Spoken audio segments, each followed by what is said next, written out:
ते कुत्र जखम चाकायला लागलं. त्याने महाराजांनी सांगितलं बा कुत्ता जाणे चमडा जाणे, असा अर्थ केला त्यांनी. काय अर्थ केला? कुत्ता जाणे चमडा जाणे. मला देहाचं काही केलं तरी मला काही घेणं देणं नाही, याचं नाव काय आहे? उदास. असा अर्थ आहे बरं का त्यांचा. पण हा अर्थ संपूर्ण चुकीचा आहे. तुम्हाला सांगतो, हा देह पंचमहाभूताचा आहे आणि हा जीवाने पंचमहाभूताकडून उसने आणलेला आहे. मग उसने आणलेली वस्तू सांभाळायला पाहिजे का तिची गैरसोय करायला पाहिजे? सांभाळायला पाहिजे. पण सांभाळत असताना एक ध्यानात घ्यायचं, ही माझीच आहे असा त्याच्यावर हक्क दाखवायला नको. मनातून समजायचं ही कोणाची आहे? पंचमहाभूताची आहे. याच्यासाठी ज्ञानोबराने एक उदाहरण दिलं, दृष्टांत दिला. तरी जो या देहावरी उदास वाईस्या परी ओखेता जैसा पिढारी बसला से. तुम्ही पैठणला जातो उभं तिघ चौघजण आणि मग तिघ जण स्नानाला तर त्यांनी एक जणाजवळ ते सगळे कपडे ठेवते, मोबाईल, डायरी, पैसे असं सगळं रुमाला बांधून ठेवते. आता जो सांभाळायला बसला ना, त्याचे कपडे आहे की ते नाही, त्याचा मोबाईल आहे की तो नाही, ते कोणाचे की त्या स्नानाला गेलेले मित्राचे.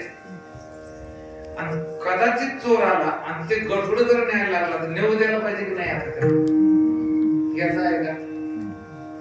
का नेऊ द्यायचं नाही? सांभाळायला तर ते मित्राचा असून ते सांभाळायला याच्याकडे केलेलं आहे. तो म्हणतो आहे ते माझं आहे, म्हणतो. काय म्हणतो ते? माझं आहे, नेऊ देत नाही, तरी मनातून समजतो की माझं नाही, हे कोणाचं आहे? मित्राचं. याला म्हणायचं उदास. याला काय म्हणायचं? उदास. माऊलीनं आमच्या माता भगिनीच उदाहरण देऊन टाकलं. जैसे जायाचे लेणे रे अंगावरी दिसे हातवाने, तैसे देह धरले उदास जयाचे. याला एक गरीब आहे, श्रीमंताच्या सोयऱ्याची तिथे तिला लग्नाला जायचं. हिच्या अंगावर एकही अलंकार नाही. गावातली बाई होती, तिची मैत्रीण होती, तिच्याकडे भरपूर एक गाणे हे ते पडलेले आहे. आणि ती श्रीमंत बाई ही लग्नात जाणार होती, ही लग्नात झाला, पण नाते संबंध आलेले. ही त्या बाईकडे गेली, बाई मला तुमचे एक गाणे शेवण पीस द्या देत होते का नाही? बाई आजच देतात.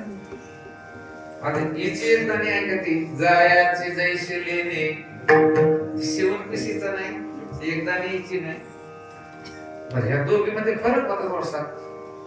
आता श्रीमंतांची होती, हिच्याकडे अलंकार भरपूर होते, पण हिला रोगले. हिला तीर्थ दिले की सर्दी, नारदी दिले की गर्मी. ही बिचारी मेहनत करून स्ट्रॉंग होती. आता ते दागिने तिच्यापेक्षा हिचे अलंकार जास्त शोभू लागले. सगळं लग्न हिच्याकडे बघायचं. लय श्रीमंत घरची दिसती बाई, तर होतो त्या श्रीमंतीला असं वाटायचं ते बाईला की हे दागिने हिच्याकडे कोण पोर आहे मला काय म्हणायचं. आणि लग्न लावायच्या वेळेस एक जणाने एक दाणे तोडायला हात घातला तर तोडू द्यायला पाहिजे की नाही? तोडू द्यायला पाहिजे नाही. हिची होती का? अहो हिची नव्हती, पण हिला सांभाळायला आणली होती, म्हणजे अंगावर घालायला आणली होती का नाही? तसं उदास म्हणजे काय? वस्तू सांभाळायची नाही असं नाहीये, पण व्यवस्थित सांभाळ करून सुद्धा मनामध्ये त्या वस्तूविषयी तादात्म्य ठेवायचं नाही. याचं नाव काय आहे? उदास. दुसऱ्याची मोटरसायकल तुम्ही सासरवडील न्यायला आणली, मग दगडावर घालायची का ती? मस्त गेला, कपडे घाला, शेंट टाका, शेंट. पण मनातून समजायचं पंचमहाभूताचा काय आहे? किती आहे? लटिके वचन नाही देही उदासी. माऊलीने सुंदर बघायला पुढे